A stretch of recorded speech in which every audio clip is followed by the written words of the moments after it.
ఓం శ్రీ మహాగణాధిపతయే నమః. శ్రీమాత్రే నమః. హాయ్ ఫ్రెండ్స్, ఈ వీడియోలో మనం చొల్లంగి అమావాస్య గురించి చెప్పుకుందాం. పుష్యమాసంలో వచ్చేటువంటి అమావాస్యని చొల్లంగి అమావాస్య, మౌని అమావాస్య అని అంటారు. చొల్లంగి అనేది తూర్పుగోదావరి జిల్లాలోని ఒక గ్రామం. ఆంధ్రప్రదేశ్లోని కాకినాడ నుండి యానాం వెళ్లే దారిలో జగన్నాథపురం వంతెనకు 4 కిలోమీటర్ల దూరంలో ఉంటుంది చొల్లంగి గ్రామం. గోదావరి నది తెలుగు రాష్ట్రాల్లో ప్రవహిస్తూ సముద్రంలో కలిసే ముందు 7 పాయలుగా విడిపోతుంది. గౌతముడు, తుల్యభాగుడు, ఆత్రేయుడు, భరద్వాజుడు, కౌశికుడు, జమదగ్ని, వశిష్ఠుడు అనే ఈ 7 ఋషులు వారు తీసుకువచ్చినటువంటి పాయలు వారి పేర్ల మీదుగా ప్రసిద్ధి చెందాయి. ఈ 7 ఋషులలో ఒకడైనటువంటి తుల్యుడు అనేటువంటి ఋషి తీసుకువచ్చినటువంటి పాయ తుల్యభాగ అనే పేరుతో పిలువబడుతుంది. ఈ పాయ చొల్లంగి అనే క్షేత్రం వద్ద సముద్రంలో కలుస్తుంది. ఈ సంగమ ప్రాంతంలో సంకల్పపూర్వకంగా స్నానం చేస్తే పుణ్య నదిలోనూ సముద్రంలోనూ ఒకే సమయంలో స్నానం చేసిన ఫలితం వస్తుంది. కఠోరమైన తపస్సు చేసి పరమేశ్వరుణ్ణి మెప్పించి ఆయన జటాజూటం నుండి ఒక జటను వరంగా పొందాడు గౌతమ మహర్షి. గంగాజలంతో తడిసి ముద్దైనటువంటి ఆ జటని గౌతమ మహర్షి తన చనిపోయినటువంటి మాయ గోవుపై పిండాడు. ఆ గోవు మరలా బ్రతికింది.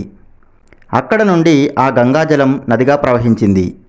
గోవును బ్రతికించిన ఆ నది గోదావరి అయింది. గౌతమ మహర్షి వల్ల భూమికి దిగి వచ్చినందున గౌతమిగా ప్రసిద్ధి చెందింది.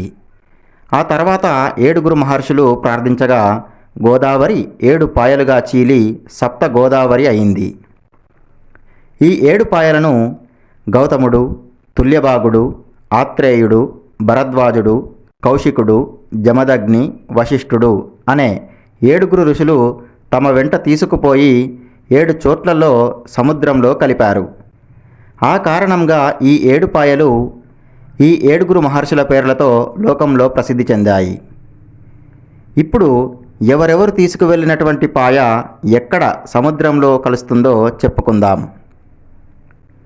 తుల్యభాగుడు తన వెంట తీసుకుపోయినటువంటి గోదావరి పాయ తుల్యభాగ అనే పేరుతో చొల్లంగి క్షేత్రంలో సముద్రంలో కలుస్తుంది. ఆత్రేయముని పాయ మసకపల్లిలో సముద్రంలో కలుస్తుంది. భరద్వాజుని పాయ తీర్థాలమొండి దగ్గర సముద్రంలో కలుస్తుంది. కౌశికుడు తీసుకుపోయినటువంటి పాయ సామంత్రకుర్రు దగ్గరి రామేశ్వరంలో సముద్రంలో కలుస్తుంది. వశిష్ఠుడు తీసుకుపోయినటువంటి పాయ అంతర్వేదిలోను, జమదగ్ని మహర్షి తీసుకుపోయినటువంటి పాయ కుండలేశ్వరంలో సముద్రంలో కలుస్తున్నాయి. పరమ పవిత్రంగా భావించే ఈ 7 గోదావరి సాగర సంగమాల దగ్గరికి వెళ్ళి స్నానం చేయడాన్నే సప్తసాగర యాత్ర అని అంటారు. సప్తసాగర యాత్ర చేసేవారు చొల్లంగి అమావాస్య నుండి ప్రారంభిస్తారు. గోదావరి 7 పాయలు సముద్రంలో కలిసే ప్రాంతాలలో స్నానం చేస్తూ 15 రోజుల తర్వాత వచ్చేటువంటి మాఘ పూర్ణిమ నాడు అంతర్వేది వద్ద స్నానం చేస్తారు. ఆ రోజున అంతర్వేది తీర్థం నిర్వహిస్తారు.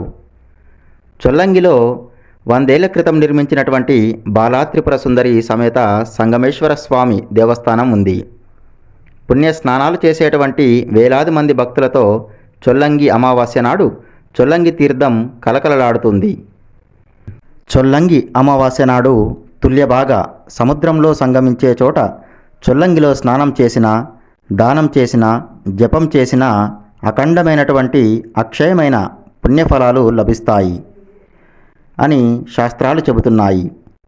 అంతేకాకుండా పితృతర్పణాలు చేస్తే 21 తరాల పితృదేవతలు తరిస్తారు. అమావాస్య అంటేనే పితృదేవతలకు చాలా ఇష్టమైన తిథి. వారి సంపూర్ణ అనుగ్రహం మనకి కలగాలి అంటే అమావాస్య నాడు తప్పకుండా తర్పణాలు ఇవ్వాల్సిందే. ఈ వీడియో మీకు గనక నచ్చినట్లయితే ఈ వీడియోని లైక్ చేయండి, కామెంట్ చేయండి, షేర్ చేయండి. అలాగే మా ఛానల్ని సబ్స్క్రైబ్ చేసుకుని పక్కనే ఉన్నటువంటి బెల్ సింబల్ని నొక్కి ఆల్ అనే ఆప్షన్ని ఎంచుకోండి. ఈ వీడియోని చూసినందుకు మీకు ధన్యవాదాలు.